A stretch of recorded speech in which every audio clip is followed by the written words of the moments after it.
இன்றைக்கி திருச்சியில் பாரதிய ஜனதா கட்சியினுடைய மாநில நிர்வாகிகள், மாவட்ட தலைவர்கள் அவர்களுக்கான கூட்டம். இது கட்சியில் வழக்கமாக சில மாதங்களுக்கு ஒரு முறை நடைபெறுகிற கூட்டம். இந்த முறை அது திருச்சியில் நடந்திருக்கு. மாநில தலைவர் நயினார் நாகேந்திரன் அவர்கள், பார்வையாளர்கள் அரவிந்த மேனன் அவர்கள், இணை பார்வையாளர் சுதாகர் ரெட்டியார், இவங்கெல்லாம் அதில் கலந்துக்கிறாங்க. மூத்த தலைவர்கள்லாம் வழிகாட்டுறாங்க. குறிப்பாக இன்றைக்கு 12 ஆண்டு கால நரேந்திர மோடி ஐயா அவர்களது சாதனை விளக்கங்கள், அதை தமிழ்நாட்டில் எப்படியெல்லாம் மக்களிடம் கொண்டு செல்லணுன்றது இன்றைக்கி பிரதான ஒரு கலந்துரையாடலாக இருக்கும். ஏன்னா இன்றைக்கி இந்தியாவிலே மக்களால் தேர்ந்தெடுக்கப்பட்ட பிரதமர்களில் 12 ஆண்டுக்கு மேலே பிரதமராக இருந்து தேசத்தை வழிநடத்திய ஒரே பிரதமர் ஐயா மோடி தான். ஜவஹர்லால் நேரு அவர்கள் 52ல் முதல் பொது தேர்தலில் தேர்ந்தெடுக்கப்பட்டார். 64ல் அவர் காலமாயிட்டார். அவர் தான் இதுவரைக்கும் தி லாங்கஸ்ட் சர்விங் பிரைம் மினிஸ்டர். ஆனால் இப்போது அந்த சாதனை முறியடிக்கப்பட்டு ஐயா மோடி அவர்கள் முதன்மையான இடத்துக்கு வந்திருக்காங்க. அதனால் அதை பற்றி தமிழ்நாடு முழுக்க அதை எப்படி கொண்டு செல்லணும், மக்கள்கிட்ட நம்ம சாதனைகளை எப்படி சொல்லணும், குறிப்பாக தமிழகத்திற்கும் தமிழுக்கும் தமிழ் மக்களுக்கும் மோடி அரசு செய்தது என்ன, நரேந்திர மோடி அவர்கள் செய்தது என்ன, இந்த மாதிரி விஷயங்கள்லாம் இன்றைக்கி விவாதத்தில் இடம்பெறும். இன்றைக்கி ஜூன் 21ஆம் தேதி சர்வதேச யோகா தினம். அது மோடி அவர்கள் முதல் தடவை பொறுப்பேற்ற உடனே அது ஐநா சபை சர்வதேச யோகா தினமாக அறிவித்தாங்க. ஒவ்வொரு ஆண்டும் பிரதமரும் குழந்தைகளோடு சேர்ந்து யோகா செய்கிறார். அவர் ஒவ்வொரு நாள் வீட்டில் செய்கிறாரு, பப்ளிக் பிளேஸில். அதனால் பொது இடங்களில் தமிழ்நாட்டில் நிறைய எண்ணிக்கையில் அந்த மாதிரி சர்வதேச யோகா தினம் பாரதிய ஜனதா கட்சி, ஆர்எஸ்எஸ் மாதிரி சகோதர அமைப்புகளோடு சேர்ந்து அதை எப்படி நடத்துவது என்பது இன்று திட்டமிட போகிறோம். அதே மாதிரி பாரதிய ஜனதா கட்சியில் பயிற்சி வகுப்புகள் 3 ஆண்டுகள் 4 ஆண்டுகளுக்கு ஒரு முறை திரும்ப பயிற்சி வகுப்புகள் நடக்கும். Training, retraining, building the human resources. இதுதான் பிஜேபியினுடைய வேலை செய்கிற சிம்பிள் டெக்னிக். அதுதான் தொடர்ந்து தொண்டர்களுக்கு பயிற்சி கொடுத்து கொண்டே இருப்பது. சித்தாந்தத்தில் பயிற்சி, செயல்முறையில் பயிற்சி, அரசாங்கம் என்னெல்லாம் செய்து கொண்டிருக்கிறது என்பதை பற்றி மக்களுக்கு எடுத்துச் சொல்வதற்கான பிரச்சாரத்திற்கான பயிற்சி. அப்படி தொடர்ந்து ஒரு பயிற்சி கொடுப்போம். அது ஒவ்வொரு மண்டல் அளவில், கீழ்மட்டத்தில். ஒரு மண்டல் அப்படிங்கிறது பிஜேபியில் ஒரு 40 அல்லது 50 வாக்குச்சாவடிகளை உள்ளடக்கியது ஒரு மண்டல் அப்படி சொல்கிறோம். அதனால் அந்த மண்டல் அளவில் பயிற்சி முகாம் போகும். அதற்கான திட்டமிடலும் இன்றைக்கு இருக்கிறது. அதனால் இந்த மாதிரி எதிர்காலத்தில் கட்சி செய்யக்கூடிய வேலை திட்டங்கள் அடிப்படையில் இன்றைக்கி கூட்டம் நடைபெறுகிறது. எல்லார் தலைவர்களும் வந்து கலந்துக்கிறாங்க. இதுதான் ஏன் இல்லை, அண்ணாமலை அவர்கள் கட்சியை விட்டு விலகிட்டார். அவர் ராஜினாமா வந்து தேசிய தலைவரால் ஏற்கப்பட்டுள்ளது என்பது முடிந்து போன விஷயம்தான். அதற்கும் இந்த கூட்டத்துக்கும் அதுக்கும் சம்பந்தம் இல்லை. அண்ணாமலை அவர்கள் கட்சியாக நான் ஆரம்பிக்கல, ஒரு இயக்கம் அப்படின்னு சொன்னதுனால பல பேர் அந்த இயக்கத்திலையும் தங்களை ஈடுபடுத்தி கொண்டிருக்கிறாங்க. அதனால் அவங்க அந்த கட்சி வேறு இயக்கம் வேறுன்னு இல்லை. அவர் கட்சின்னு ஆரம்பிக்கிறப்ப போனவங்க பல பேர் திரும்ப வருவாங்க. பெருசாக பாதிப்பு ஒன்றும் இருக்காது. எங்களுக்கு பாதிப்பாக நாங்கள் நினைக்கல. தமிழ்நாட்டு அரசியலுக்கும் இதனால் பெரிய பாதிப்பு இல்லை. இப்போ உதாரணமாக தமிழ்நாட்டினுடைய ஆட்சி மாற்றம் ஏற்பட்டுரும் இதனால், அல்லது வேறு அகில இந்திய அளவில் ஒரு பெரிய தாக்கம் ஏற்பட்டுரும், அந்த மாதிரியான சூழ்நிலையும் இன்றைக்கி அரசியல் சூழ்நிலை வந்து அப்படி இல்லை. இதை விட பல மாநிலங்களில் பாரதிய ஜனதா கட்சி ஆட்சி செய்கிற மாநிலங்கள்லேயே பல தலைவர்கள் வெளியில் போயிருக்காங்க. திரும்ப அவங்க உள்ளே வந்திருக்காங்க. திரும்ப சிஸ்டத்தோடு அவங்க சேர்ந்து வேலை செய்திருக்கிறாங்க. நான் நிறைய தலைவர்கள் சொல்ல முடியும். பக்கத்தில் கர்நாடகாவில் எடியூரப்பா அவர்கள் வெளியில் போனாங்க. கல்யாண் சிங் உத்தரப்பிரதேசில் ஒரு காலத்தில் அத்வானி வாஜ்பாய்க்கு அப்புறம் the glorified 3rd biggest leader Kalyan Singh, அவரே வெளியில் போனார். திரும்ப கொஞ்ச நாள் கழித்து மனச்சமாதானமாகி வரத்தான் செஞ்சார். அதேமாதிரி உமா பாரதி அவங்கெல்லாம், மதன்லால் குரானா, கேசுபாய் பட்டேல், சங்கர் சிங் வக்கேலா, இப்படி நிறையா நான் சொல்ல முடியும். அப்படி பெரிய அளவில் ஒரு கட்சிக்கு சவால்கள் அந்தந்த மாநிலத்தில் உருவாகத்தான் செய்யும். அதனால் அதெல்லாம் ஒப்பிட்டு பார்க்குறப்போ இது ஒன்றும் பெரிய விஷயமா இல்லை. நாங்கள் அது ஒரு பெரிய பின்னடைவாவோ கட்சிக்கான ஒரு பெரிய ஒரு வீழ்ச்சியோ அப்படின்னு நாங்கள் பார்க்கல.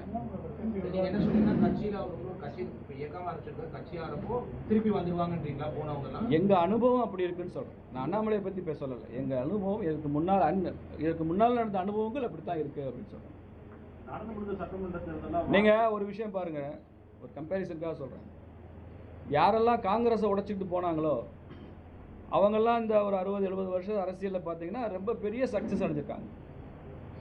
இந்திரா காந்தி அம்மையாரே காங்கிரஸை உடைச்சிட்டு வெளில வந்தவங்க தான். சிண்டிகேட் இண்டிகேட்னு அந்த காலத்தில் மாறிச்சு. காங்கிரஸை விட்டு வெளியில் வந்தாங்க, பிரைம் மினிஸ்டர் ஆகிட்டாங்க.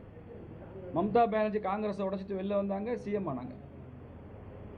ஜெகன்மோகன் ரெட்டி ஆந்திராவில் காங்கிரஸை விட்டு வெளியில் வந்தார், சிஎம் ஆனார். சரத்பவார் காங்கிரஸை விட்டு வெளில போனார், சிஎம்மாக அந்த மகாராஷ்டிரா அரசியல் ரொம்ப பெரிய முக்கியத்துவம் வாய்ந்த ஒரு இடத்துக்கு சரத்பவார் வந்தார்.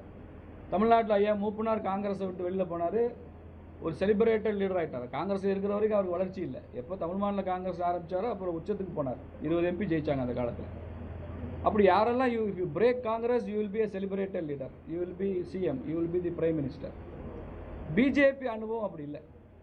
பிஜேபியில் நீங்கள் கட்சியை உடைச்சிட்டு போனாலோ, கட்சியிலேருந்து ஏதோ மன வருத்தத்தில் வெளியில் போனாலோ, இங்கே அல்டிமேட்டாக பிஜேபி தான் ஜெயிக்குது. அதுதான் நான் ஆரம்பத்தில் சொன்னேன். கல்யாண் சிங்லேருந்து, உமா பாரதியிலேருந்து, எடியூரப்பாலேருந்து, சங்கர் சிங் வக்கேலா, கேசுபாய் பட்டேல், மதன்லால் குரானா, இப்படி பல்வேறு தலைவர்கள் மனச்சமாதானம் அடைஞ்சிருக்காங்களே தவிர கட்சி அதனால் பாதிக்கப்படாது.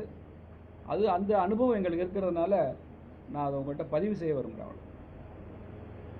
வாக்கு சதவீதம் 2021-2024 தேர்தலில் பாரதிய ஜனதா கூட்டணி 21 எவ்வளவா? 24 21 அந்த வாக்கு சதவீதத்தை அதிகரிக்க இது தமிழக ஊடகங்கள் மாத்திரம் இல்லைங்க, சில வடக்கில் சில முக்கியமான ஆங்கில ஊடகங்கள் கூட தப்பாக புரிஞ்சுக்கிறாங்க.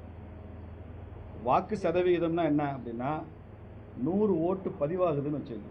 மொத்த ஓட்டு எவ்வளோன்றது இல்லை, பதிவான ஓட்டில் 100 ஓட்டில் 12% பிஜேபி வாங்கியிருக்கு. பிஜேபி மட்டும் 12% வாங்கியிருக்கு. இன்றைக்கி பிஜேபி 3% வாங்கியிருக்கு. அதான வாக்கு சதவீதம். இன்றைக்கி 100 ஓட்டில் 12 ஓட்டு பிஜேபி வாங்கிச்சே பாராளுமன்ற தேர்தலில்.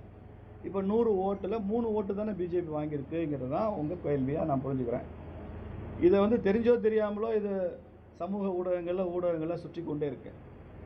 பாராளுமன்ற தேர்தலில் பிஜேபி தாமரை சின்னத்தில் போட்டியிட்ட தொகுதிகள் 23 பார்லிமெண்ட் தொகுதியில்.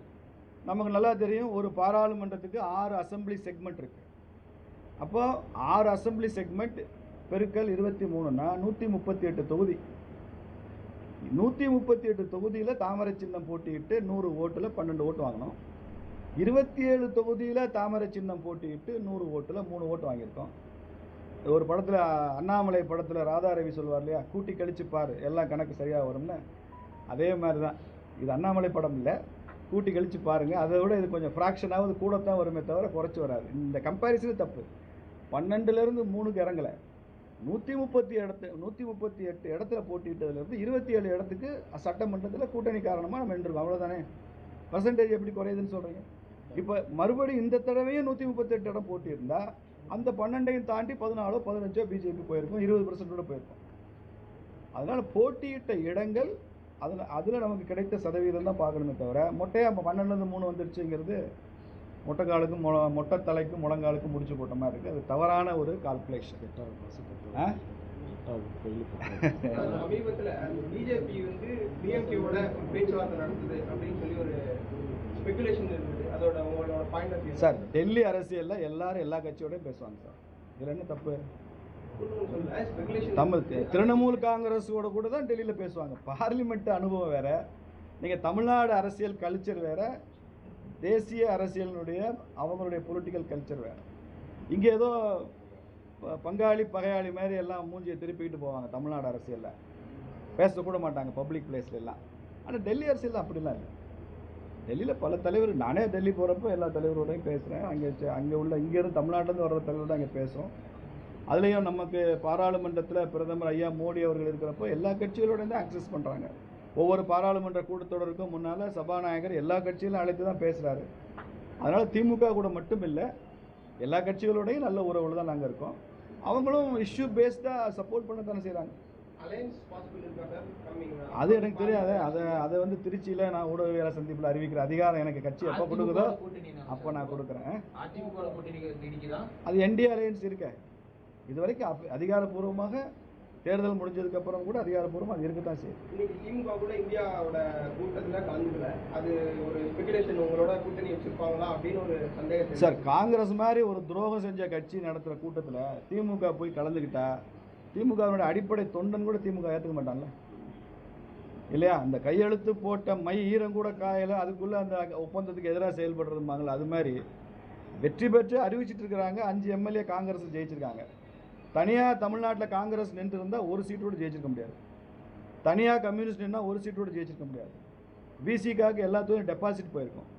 இப்படி டெபாசிட் போன கட்சி, கேண்டிடேட் கிடைக்காத கட்சி, இவையெல்லாம் ஒன்று சேர்ந்து உடனே மறுநாளே அப்படியே விஜய் கூட போய் நின்று திமுகவை டெசர்ட் பண்ணிவிட்டு, திமுகவுக்கு துரோகம் பண்ணிவிட்டு காங்கிரஸ் போய் ஆதரிக்குதுன்னு அந்த காங்கிரஸை ஏற்றுக்கொண்டவரை, அந்த கம்யூனிஸ்ட் கட்சியை ஏற்றுக்கொண்டவங்களை எப்படி திமுக ஏற்றுக்க முடியும்?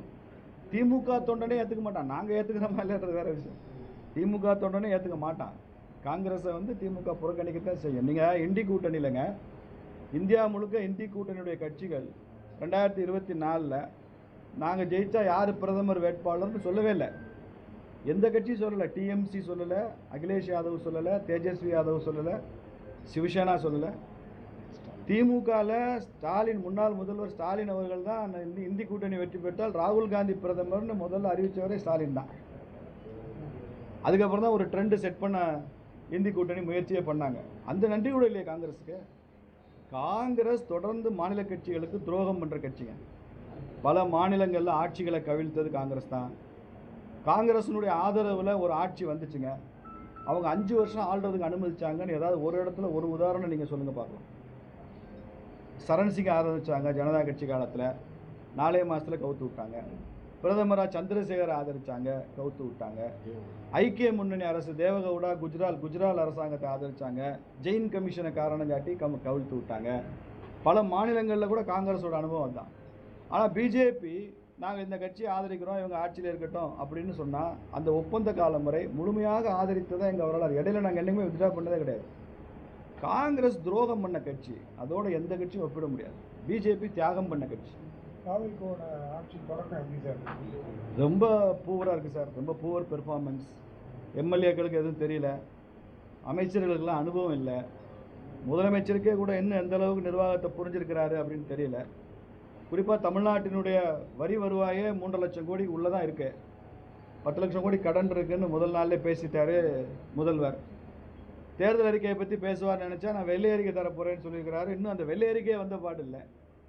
வானளாவிய பல திட்டங்கள், இலவசங்களை மக்களுக்கு அறிவிச்சிருக்கிறாரு. மாதம் 2500 ரூபா பெண்களுக்கு பணம், தமிழ்நாடு முழுக்க எங்கே போனாலும் இலவசமான பஸ் பயணம், வருஷத்துக்கு 6 கேஸ் சிலிண்டர், இப்படிலாம் அறிவிச்சிருக்காரு. நிறையா விவசாயிகளுக்கு முழுக்க கடன் தள்ளுபடி எல்லாம் அறிவிச்சிருக்கிறாரு. எப்படி நிறைவேற்ற போகிறாரு அப்படிங்கிறத பற்றி அவருக்கு ஒன்றும் திட்டம் இல்லை, ஐடியாவே இல்லை. ஃபினான்ஸ் செக்ரட்டரி, ஃபினான்ஸ் டிபார்ட்மெண்ட்டில் பேசினா இன்னும் அல்லது 3-4 மாதங்களுக்கு தான் சார் ஸ்டேட்டில் ஃபண்ட் இருக்குது மாநிலத்தில், அதுக்கப்புறம் நிர்வாகத்தை எப்படி கொண்டு போகிறதுனே தெரியலன்னு ஃபினான்ஸ் துறை சம்பந்தமான சில அஃபிஷியல்ஸ் சொல்கிறாங்க. எப்படி கொண்டு போக போகிறான்னு தெரியல. சட்டம் ஒழுங்கில் எந்த விதமான முன்னேற்றம் இல்லை, குற்றச்செயல்கள் எதுவுமே குறையலை. டாஸ்மாக் போதையிலையோ கஞ்சா கடத்தலையோ போதை மருந்து கடத்தலையோ பெருசாக குறைந்ததாக இது வரைக்கும் காவல்துறையோட அறிவிக்க கொடுக்கல. நிறையா புதுசாக பிடிச்சிட்டு தான் உட்காந்துருக்குறாங்க. பெண்களுக்கான பாதுகாப்பில் திமுக ஆட்சியை விட இப்போ எதுவும் பெருசாக முன்னேற்றம் வந்ததாக தெரியல. எல்லா வகையிலும் இந்த அரசாங்கம் ஒரு பெரிய தோல்வியை நோக்கி தான் விஜய் அரசாங்கம் போய் கொண்டிருக்கு. விஜய்னா வெற்றின்னு அர்த்தம். விஜய்ன்றது வடமொழி சொல். விஜய்ன்ற வார்த்தைக்கு வெற்றின்னு அர்த்தம். விஜய் பேரில் தான் வெற்றி இருக்குது, அவர் ஆட்சிக்கு வெற்றி கிடைக்காது. அதிமுக எம்எல்ஏ 4 பேர் விலகி விஜய் கட்சி சார், அதிமுகவினுடைய உள் விவகாரங்களை பற்றி பாரதிய ஜனதா கட்சி பேசுவதில்லை என்று நாங்கள் முடிவெடுத்திருக்கோம். எங்கள் கூட்டணி கட்சி, எங்கள் வேல்யூடு பார்ட்னர், எங்கள் கூட நேற்று வரைக்கும் கூட்டணியில் இருந்தவங்க, அவங்க கட்சியில் அவங்களுக்குள்ள ஒரு பிரச்சனை வருது அப்படின்னா அதை சமாளிக்கக்கூடிய, சாமர்த்தியமாக அதை சரி செய்யக்கூடிய திறமை அந்த கட்சியினுடைய பொதுச் செயலாளர் ஐயா எடப்பாடியாருக்கு உண்டு. அதனால் அது அவங்க கட்சி பிரச்சனை, அவங்க சரி செய்து கொள்வார்கள். எப்படி பிஜேபியில் ஒரு பிரச்சனைனா வேறு கட்சியிலேருந்து கமெண்ட் கொடுத்தா நாங்கள் ஏற்றுக்கொள்ள மாட்டோமோ, அது மாதிரி நாங்களும் அதிமுக பற்றி பேச மாட்டோம். முன்னாள் அமைச்சர் ஆர்பி உதயகுமார் விஜய்க்கு உயிர் ஒரு முறை தான் போவோம், அதுக்கு நாங்கள் பொறுப்புன்னு ஒரு பேசியிருக்காரு. சர்ச்சையாக என்ன காரணத்தில், என்ன கான்டெக்ட்ல பேசினாரு? அதிமுக நிறைய பேர் போறாங்க, 50% பேர் அதிமுகவில் இருந்து தாய்க்கால அடிச்சுட்டாங்கன்னு அதை வச்சு நான் பேசியிருக்காரு. அதற்கு இந்த ஒரு வார்த்தையை பேசியிருக்காரு, ஒரு பேச்சு பொருளாக. நான் அதை பற்றி கருத்து சொல்ல விரும்புகிறேன். நான் முழுசாக தெரியாமல் நான் கருத்து சொல்ல சரியாக இருக்கேன். மீத லீடர்ஸ் அண்ணாமலை இயக்கத்தில் 15 லட்சம் பேர் ஜாயின் பண்ணியிருக்கதா சொல்கிறாங்க. இப்போ அது பிஜேபியிலேருந்து பிரிஞ்சவங்கன்னு எடுத்துக்கிறாங்க. இல்லையே, அது இயக்கம்னா தானே சொல்லியிருக்கிறாரு. பல பேர் பிஜேபியில் என்ன சொல்கிறாங்க, இப்போ எங்கள் கட்சியிலேருந்து ஒருத்தர் சேர்ந்துருக்கிறாருன்னா அவர் என்ன சொல்கிறாரு, அது ஒரு இயக்கம், ஒரு என்ஜிஓ. ஒரு அரசியல் கட்சியில் உள்ளவர் இன்னொரு அரசியல் கட்சிக்கு போனால் தானே அது கட்சி மாறினதாக அர்த்தம். அது ஒரு என்ஜிஓ தானே, நான் அதில் பதிவு செஞ்சுருக்கிறேன் அப்படின்னு அவங்க விவரம் தெரியாமல் சொல்கிறாங்க. இப்போ அவங்களையும் நாங்கள் எஜுகேட் பண்ணியிருக்கோம். அந்த மாதிரியான அமைப்புகள் அதுவும் நம்ம கட்சியிலேருந்து வெளியேறி தனியாக போகிறப்போ நம்ம ரொம்ப கவனமாக இருக்கணும். அதுலேயும் உங்களை எந்த வகையில் இணைத்து கொள்ளக்கூடாது. முழுக்க முழுக்க பிஜேபியினுடைய நிர்வாகிகள் பிஜேபியில் தான் இருக்கணும் என்பதையும் நாங்கள் இப்போ எஜுகேட் பண்ணியிருக்கோம். ஏன்னா அவங்களுக்கு இது புரியலை. அவங்களுக்கு அது ஒரு இயக்கமாக பார்க்குறாங்க, ஒரு தன்னார்வ தொண்டு நிறுவனமாக பார்க்குறாங்க. அப்படி பார்த்து போனவங்க சில பேர் இருக்கத்தான் செய்கிறாங்க. கட்சியை வந்து பாஜகவுடைய ஒரு திட்டம் தான் அப்படிங்கிற மாதிரியான ஒரு கருத்து வந்து இருந்தது. ஆமாம் சார், விஜயை ஜெயிக்க வச்சு சிஎம் ஆக்குனது அமித்ஷாவோட திட்டம் தான். இப்போ அண்ணாமலை தனியாக போய் ஒரு இயக்கம் தொடங்குறது அமித்ஷாவும் மோடியும் போட்ட திட்டம் தான். இப்போ திருச்சிக்கு இன்றைக்கி மழை வரலை, அதுவே அமித்ஷா மழை வராமல் தடுத்துட்டாரு. வைகை டேம் எங்கள் ஊர் மதுரையில் வறண்டு போச்சு, அது மோடியோடைய சதி தான். என்ன சார், அதே தமிழ்நாட்டில் சில அரசியல்வாதிகளுக்கு இந்த ஃபோபியான்னு இருக்குல்ல, மனநோய்க்கு பேர் ஃபோபியா. ஃபோபியானா ஒரு இர்ரேஷனல் ஃபியர். எதை பார்த்தாலும் காரணம் இல்லாமல் பயம் வந்துகிட்டே இருக்கும். என்ன காரணம்னா தெரியாது, அதான் ஃபோபியாம்மா. அது மாதிரி இவங்களுக்கெல்லாம் மோடி ஃபோபியான்னு ஒன்று இருக்குது. தமிழ்நாடு அரசியலில் மோடி ஃபோபியா நிறைய பேருக்கு இருக்குது. தேவையெல்லாம் பயந்துட்டு உட்காந்துருக்குறாங்க.